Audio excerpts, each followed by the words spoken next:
शोषित वंचित मजलूम महिलाएं, किसान, मजदूर, नौजवान सबकी जिम्मेदारी हमारी वजह से लोगों की मदद होनी चाहिए, लोगों को परेशानी नहीं होनी चाहिए। मैं यहाँ के सभी कार्यकर्ता पदाधिकारियों का बहुत बहुत धन्यवाद करता हूँ, उनकी मेहनत को सलाम करता हूँ और उनके उज्जवल भविष्य की कामना करता हूं कि महापुरुषों का आशीर्वाद उन पर बना रहे और आपका प्यार बहुजन समाज का ऐसे बना रहे। साथियों, क्योंकि समय काफी ज्यादा हो गया है और मैं देख रहा हूं कि बहुत से वाहन जो हैं वो भीड़ में हैं, तो क्योंकि बात करने से पहले कुछ मामले मेरे सामने आए हैं, मुझे उनको भी रखना मैं आपसे कहना चाहता हूं। बिना राजनीतिक शक्ति के आप लोगों का हाथ हमेशा ऐसे रहेगा ऐसे, क्योंकि जिनका दल नहीं होता उनके पास बल नहीं होता, जिनके पास बल नहीं होता उनकी समस्याओं का हल नहीं होता। आजादी के बाद आज तक भी अगर आप बुनियादी सुधार से वंचित हैं, रोटी, कपड़ा, मकान, पक्की छत, साफ पानी, अच्छी शिक्षा, अच्छा इलाज, रोजगार, जमीन, धार्मिक आजादी, सामाजिक आजादी, भेदभाव का जीवन का अगर आप शिकार हो रहे हैं तो इसका मतलब सरकारों को इन बातों से कोई फर्क नहीं पड़ता। आप ये बताओ, क्या इस गुलामी के जीवन को जीना चाहते हैं और आगे? ये भारत है, हम मध्य प्रदेश में है, जहाँ 90% लोग SC, ST, OBC और माइनॉरिटी वर्ग से है। मैं ये पूछना चाहता हूँ, लोकतंत्र का सिद्धांत ये है कि बहुमत का शासन होगा, जिनका वोट होगा उनका राज होगा। मध्य प्रदेश में कमजोरों का, गरीबों का राज क्यों नहीं है? कोई जवाब आपके पास? महाराज जी का बुलडोजर जाति धर्म देख के चलता है, गरीबों की तरफ चलता है। इनके राज में पटवारी की भर्ती होती है। पिछली बार इनके राज में व्यापक घोटाला हुआ, नौजवानों ने सुसाइड किया। मंत्री जी का बेटा रहेगा, मंत्री जी का भतीजा रहेगा, मंत्री जी का रिश्तेदार रहेगा, विधायक का रिश्तेदार रहेगा। ये मध्य प्रदेश के दलित पिछड़े आदिवासी कहाँ जाएंगे? सरकार के पास जवाब है। सरकार के पास एक ही जवाब है कि हम पे दलित पिछड़े आदिवासी मुसलमानों की ठेकेदारी नहीं है। नहीं, आप पे ठेकेदारी ना हो, इस देश के कमजोर वर्ग के लोगों पे कमजोरों की ठेकेदारी है।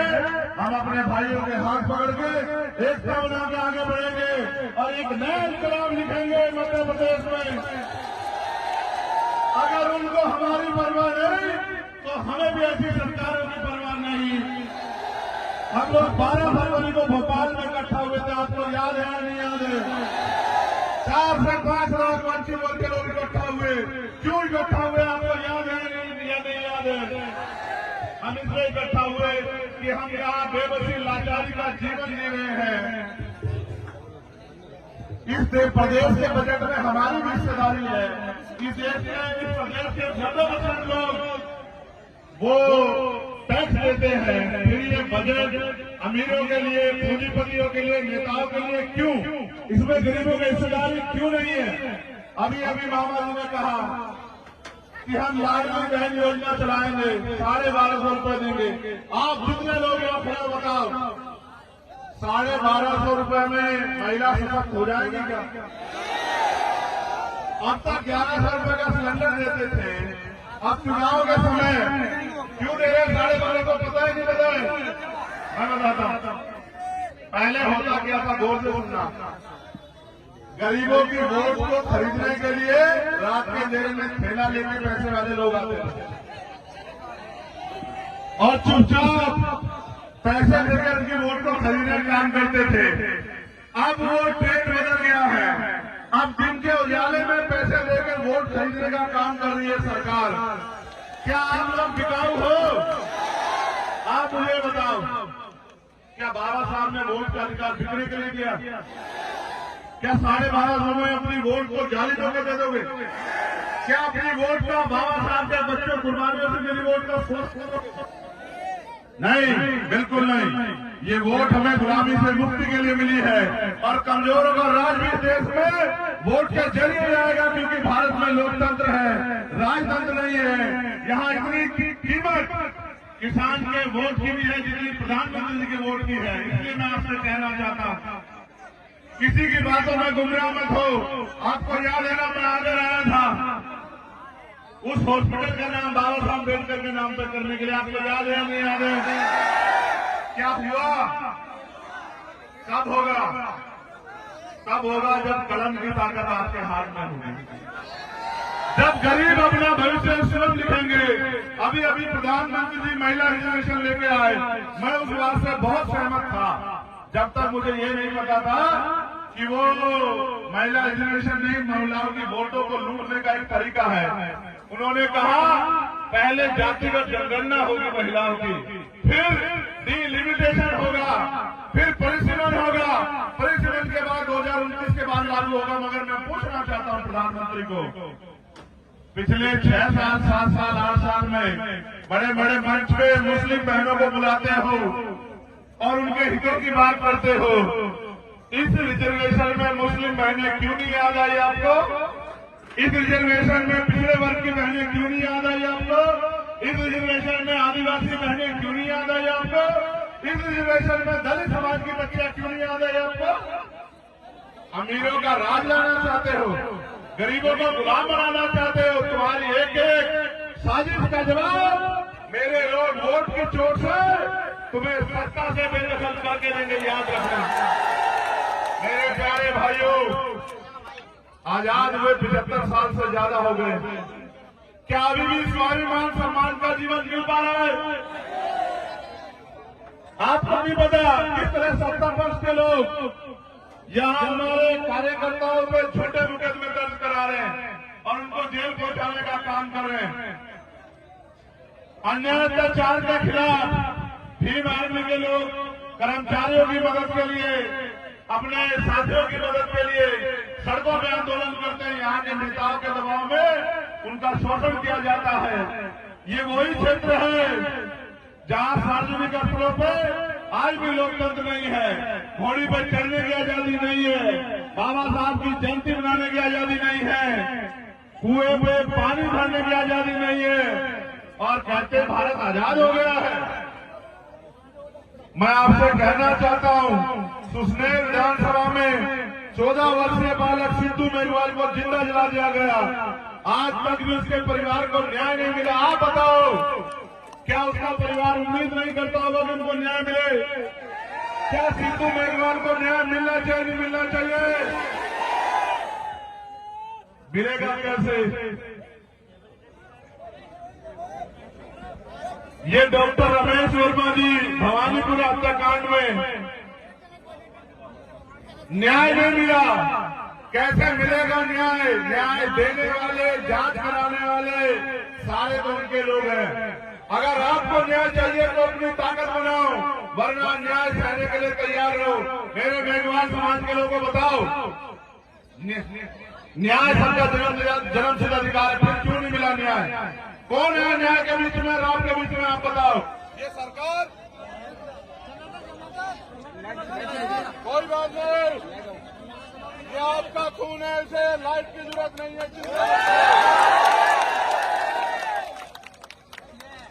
अभी तो लाइट गई है, अभी तो लाइट गई है। हेलो हेलो हेलो, चालू रहे। अभी तो लाइट गई है, लाइट गई है। आज तुम इतने बड़े पैमाने पे इकट्ठा हुए, लाइट गई है, अभी तो पूरी सरकार जाएगी, तुम लोग चिंता मत करो।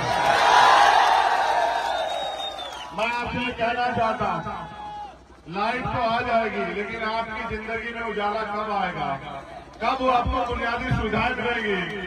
अच्छा खाना, पीने के लिए साफ पानी, बढ़िया अच्छी शिक्षा, अच्छा इलाज, अच्छा रोजगार, जिनको जमीन और जिनके साथ अन्याय हो जाए उनको न्याय कैसे मिलेगा? 12 फरवरी की मांग अभी पूरी नहीं हुई। अब अपनी मांगों को किसी ने मत मांगो, अब अपनी ताकत बनाओ। आपके पास मौका आ गया है। मैं भी पीछे था, महिलाओं के पास रुका।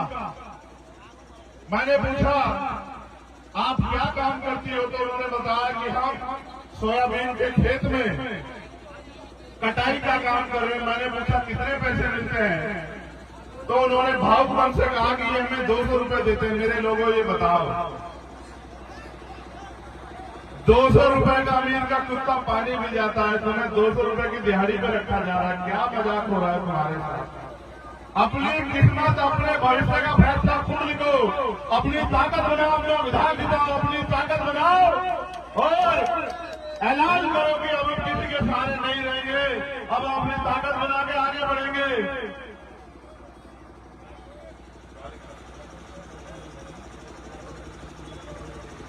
अच्छा, ये भाटी जी कुछ कह रहे हैं, तुम्हारे लिए सुन लो।